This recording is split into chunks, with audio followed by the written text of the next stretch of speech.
Sa nakaraang episode, ang bida nating si Lau ay pinatalsik sa isang squad dahil dala na rin sa iniisip nila na ito ang rason kung bakit mahina ang kanilang grupo. Si Lau ay isang overpowered na low-key person na naghahanap ng bagong squad at sa katunayan ay in-invite siya ng babae na may pangalang Laro, para mag-team up sila sa paghalughog sa mga dungeon. Nagpapasalamat si Lau dahil sa kabila ng pangmamaliit sa kanya ay mayroon pa ring tao na interesado na makipag-team up sa kanya, pero ang di alam ni Lau na ang babaeng ka-team up niya ay ang mismong babae na niligtas niya mula sa grupo ng mga goblin. At sa pagpapatuloy, ang maliit na problemang ito ay kailangang maayos agad-agad at sa partikular na sandaling iyon, napakakaunti ng perang natanggap ng ating mga bida na talagang ikinagalit ni Laro na para sa kanya, isang malaking insulto ang halagang iyon para sa isang mahiwagang batong phoenix lalo na't napakahirap talunin ito lalo pat ito'y sobrang wild. Kahit na hindi ito ikinatuwa ni Amrest at nanindigan si Laro na siya ang nagunjok sa grupo na gawin ito sa simula pa lang, kaya't hindi siya papayag sa ganoong kaliit na halaga at nais ni Amrest na ipakita kay Laro kung ano ba ang kanilang natanggap bago ito magreklamo. Nang buksan ang supot ay natuklasan nilang hindi karaniwang pilak na barya ang laman nito kundi magagandang gintong barya, kung ito'y pilak ay tiyak na hindi nila magagawang buhatin ang ganoon karami na yaman. Habang pinupuno ng ego ni Amrest ang sarili nito sa pagmumuni-muni tungkol sa mga kabataang bastos daw ngayon.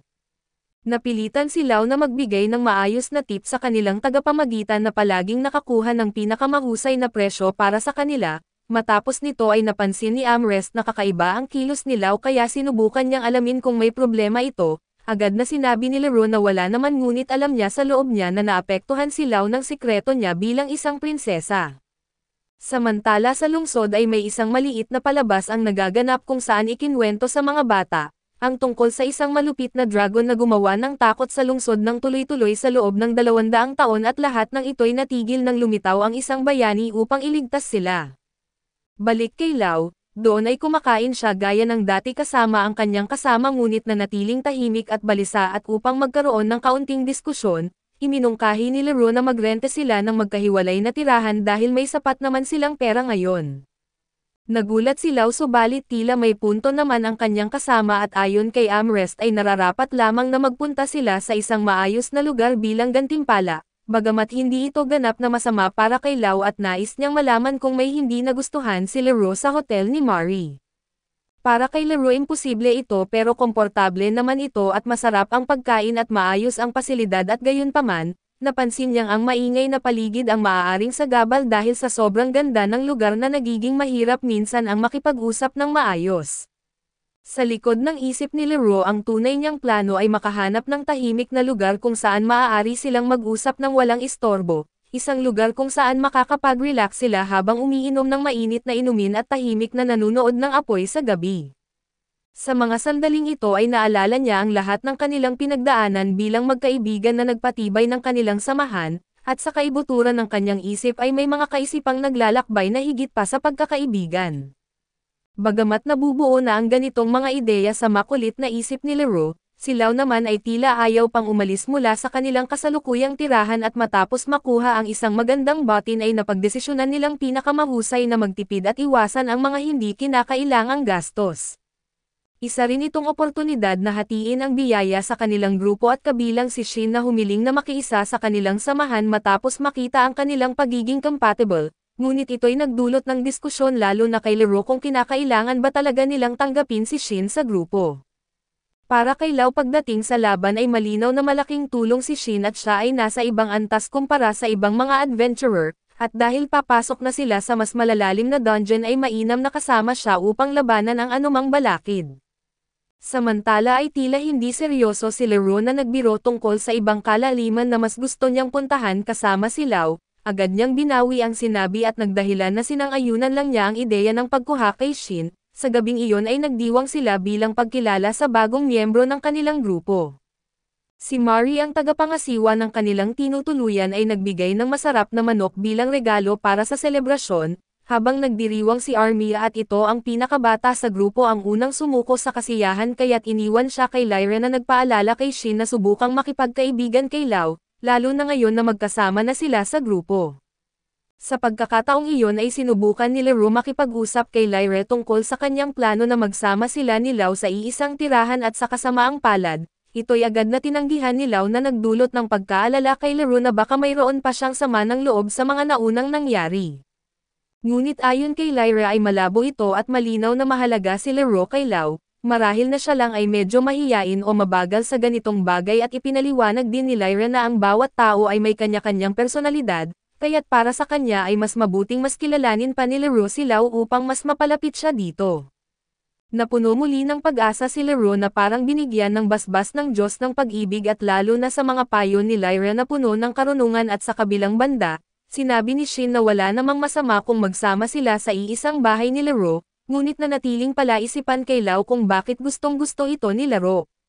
Napansin ni Shin na malamang ay may espesyal na halaga si Leroux para kay Lau at baka masaktan ito kung patuloy siyang tumanggi. Gayunpaman ay nilinaw ni Lau na hindi niya kailanman kinamuhian si Leroux at sa halip, siya ang unang taong nagbigay sa kanya ng lakas ng loob na ipagpatuloy ang buhay bilang isang adventurer noong nasa pinakamababa siya. Sa huli ay natanto ni Lau na ang maliit na taong ito ang responsable sa pag-angat ng kanyang buhay, lalo na sa pinakamadilim niyang sandali at malinaw para kay Lau na kahit kailan, hindi niya kayang kamuhian ito at nang mapansin ito ni Shin ay tinanong niya si Lau kung gusto ba niya si Leroux. Ang resulta ay isang mukha na namula tulad ng isang hinog na kamatis at isang malinaw na palatandaan na nahihirapan si Lau ipahayag ang nararamdaman niya. Sa pagkakataong iyon ay ikinwento ni Lyra na si Sheik mismo ay may katulad na problema noon, kaya nagsimula siyang magbahagi ng kwento mula sa nakaraan. Ayon kay Lyra ilang taon na ang nakalilipas ay sumali siya sa grupo ni Shin at dahil sa kanyang kagandahan, marami ang nagkakagusto sa kanya at may mga kalalakihang sumasali sa grupo para lang mapalapit sa kanya. Ang mga kwento ng nakaraan na ito ay naging sobrang kawili-wili na nagising si Armia mula sa mahimbing nitong tulog. Isinalaysay ni Lyra ang isang insidente kung saan nang wala si Shin ay may isa sa kanilang mga kasamahan ang nagtangkang gumawa ng masama sa kanya. Sa kabutihang palad ay malakas si Lyra at napigilan niya ang masamang balak at gayunpaman, nang bumalik si Sheik at malaman ang nangyari agad nitong pinapatahimik ang isyu sa pamamagitan ng pagpaparusa sa taon na iyon. Ngunit matapos ang insidente ay bigla siyang nawala nang hindi nagpaalam kahit kanino. Ipinaliwanag ni Sheik na umalis siya noon dahil hindi niya alam kung paano haharapin ang sitwasyon subalit matapos ang ilang taon sa hindi inaasahang pagkakataon, muling nag-cross ang kanilang mga landas nang maganap ang misyon sa kabisera. Sa kabila ng nangyari ay wala ni kaunting galit si Lyra kay Shin at sinabi niya sa kanyang mga kaibigan na hindi siya nagalit, ngunit nadismaya siya sa biglaan nitong pag-alis ng walang paalam at sa gitna ng usapan ay napansin ni Sheila, na nasa likuran lamang na tila may pagtingin si Lyra kay Shin. Ibinunyag ni Lyra na hindi naman niya itinatanggi na may gusto siya kay Shin ngunit para sa kanya, mas mahalaga ang pagkakaunawaan kaysa sa mga nararamdaman at samantala pinayuhan ni Shin si Lau na huwag itanggi ang nararamdaman niya, kung gusto niya si Leroux ay mainam na tanggapin na lamang ito. Si Lau ay bagamat nahihiya ay natuwa nang malaman na nais ni Leroux na magkasama sila sa iisang tirahan, habang sinusubukan niyang magbigay linaw sa kanyang nararamdaman at biglang dumating si Amrest, na humingi ng serbesa at iniulat na handa na ang kanyang pananaliksik. Ang pananaliksik na ito ay isang personal na proyekto ni Amrest at ayaw niyang makialam si Shin, ngunit dahil ngayon ay magkagrupo na sila at wala siyang magawa at sa halip ay ibinahagi niya ang ulat kay Leroux, balik kay Lau ay pagod siya sa mga nangyari ngunit nagulat sila nang biglang magpakita ang Diyosa ng panaginip.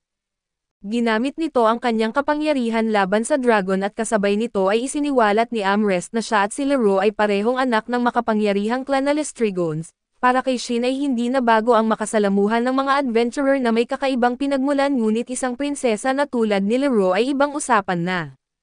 Nais lamang malaman ni Lau kung tanggap ba ng pamilya ni Leroux ang kanyang buhay bilang isang adventurer. Ikinwento ni Amrest na pinapatawad siya ng kanyang ama matapos ang isang mahalagang pangyayari. Samantala ay ibinunyag ni Leroux na ang buhok niya ay hindi likas na kulay na dati siyang blonde tulad ng kanyang pamilya, ngunit isang umaga ay nagpasya siyang kulayan ito bilang tanda ng kanyang pagkatao at kalayaan, bagamat para kay Lyra ay hindi makatwiran ang biglaang pagbabago ng kulay ng buhok ni Leroux, sinabi ni Armia na maganda ito kaya't hindi na nila dapat alalahanin. Ang kakaibang kulay na ito ang dahilan kung bakit hindi naisip ni Lau na si Leroux ang maliit na batang kakilala niya noon. Ang pagbabago na ito ang naging dahilan kung bakit hindi tumutol ang ama ni LaRue sa kanyang mapanganib na pamumuhay bilang isang adventurer. Pinaliwanag ni Shin na ang pagbabago sa buhok nito ay tanda na posibleng hindi siya mabuhay ng matagal at dahil dito, minamarapat ng pamilya niya na hayaang magpapakasaya siya sa natitirang panahon ng kanyang buhay at may isang lumang kwento si Shin tungkol dito, ngunit hindi niya ito detalyado. Sa halip ay tinapos ni Amrest ang ulat niya at ipinapaalala ang lakas ni LaRue na isang taong sumuntok sa isang phoenix ng walang takot na hindi madaling dalhin sa kabilang buhay, bagamat naubos ang kanilang pera sa pag-alam ng mga detalye tungkol kay LaRue at para kay Lau, sulit ito upang mas makilala siya. Si Shin sa kabila ng kanyang pagiging matapat na kaibigan ay nagpatuloy sa pagbabahagi ng alak kasama si Lau, samantala si LaRue at ito ang prinsesa na may mahiwagang kulay ng buhok, ay muling nagmuni-muni tungkol sa kanyang pangarap na maging adventurer at mabuhay kasama ang pag-ibig niya mula pagkabata.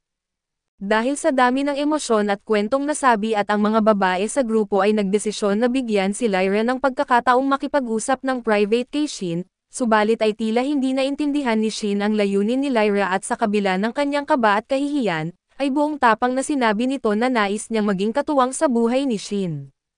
Nabigla ang kabalyero sa kanyang narinig subalit sinabing pag-isipan niya ito at bagamat hindi ito ang inaasahang sagot ay sinabi ni Lyra na ang mahalaga ay magkasundo sila, na sinang-ayunan naman ni Shin at sa malayo ay pinagmamasdan ni LaRue ang lahat ng ito nang biglang lapitan siya ni Lau.